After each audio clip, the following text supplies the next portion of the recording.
Ordenamiento territorial y conflicto armado en Colombia.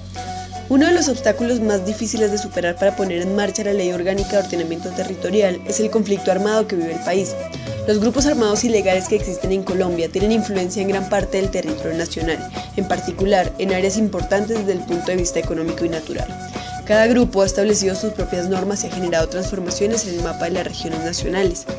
A esto se suma la crítica situación del desplazamiento forzoso que ha hecho que grandes zonas del país hayan sido prácticamente desocupadas por la población, que se ha visto obligada a emigrar a las ciudades. También se han presentado denuncias, particularmente en las sabanas de Córdoba y Sucre, por la concentración de la tierra en pocas manos, debido a la presión de los grupos de paramilitares que operan en esta zona.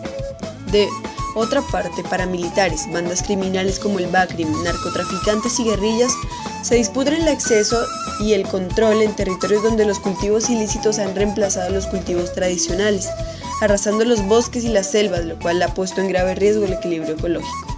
La presencia de los grupos armados ilegales ha significado la configuración de un orden político de hecho, que se superpone al orden ideal que plantea el Estado.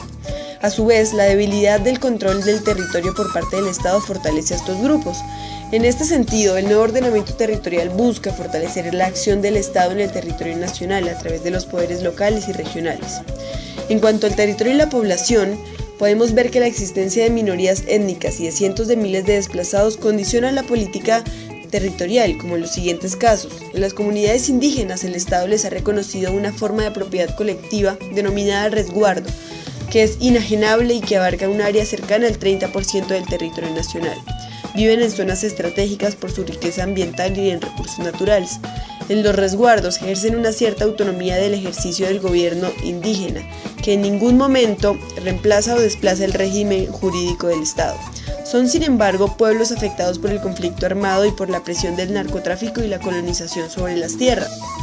Las comunidades afrocolombianas, aunque dispersas, también se han organizado en torno a organizaciones comunales en algunas zonas del país. Aspiran a acceder a territorios semejantes a los resguardos indígenas. Al igual que estos, se encuentran ubicados en zonas especialmente promisorias. La zona del Pacífico, donde predomina el afrodescendiente, es la región con los índices de desarrollo humano más bajo del país, por lo que requiere mayor atención. Y claramente son lugares totalmente abandonados por el Estado. Por último, tenemos la comunidad rom o gitana y los raizales de San Andrés y Providencia. Son minorías activas en el desarrollo económico del país.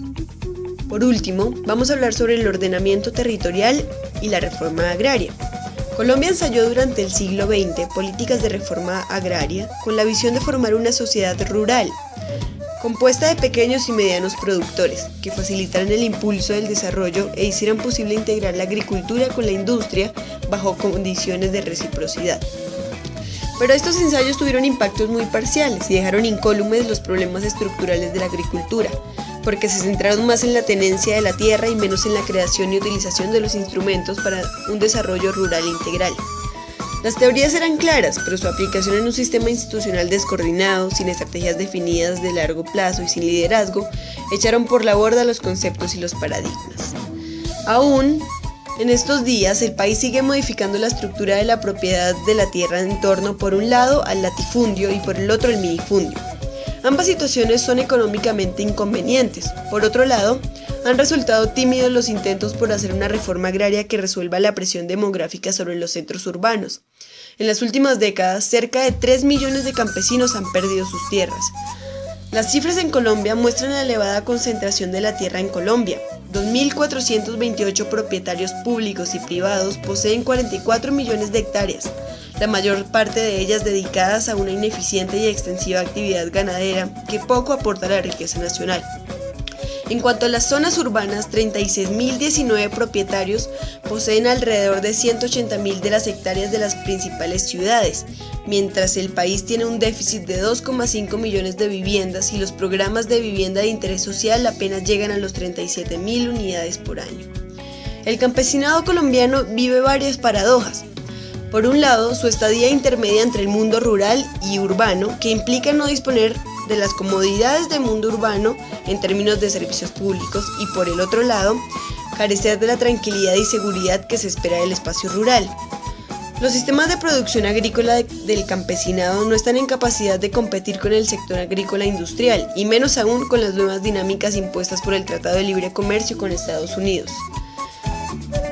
Establecer sistemas de producción compatibles con las condiciones sociales de acuerdo con la región, la situación geográfica, las tradiciones, los recursos naturales y culturales, no solo de la población campesina sino también de las comunidades indígenas, es una necesidad del ordenamiento territorial.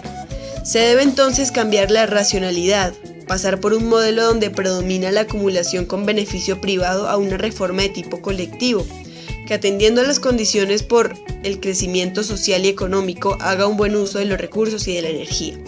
Conseguir una adecuada reforma agraria pasa por alcanzar la paz y el control del orden público.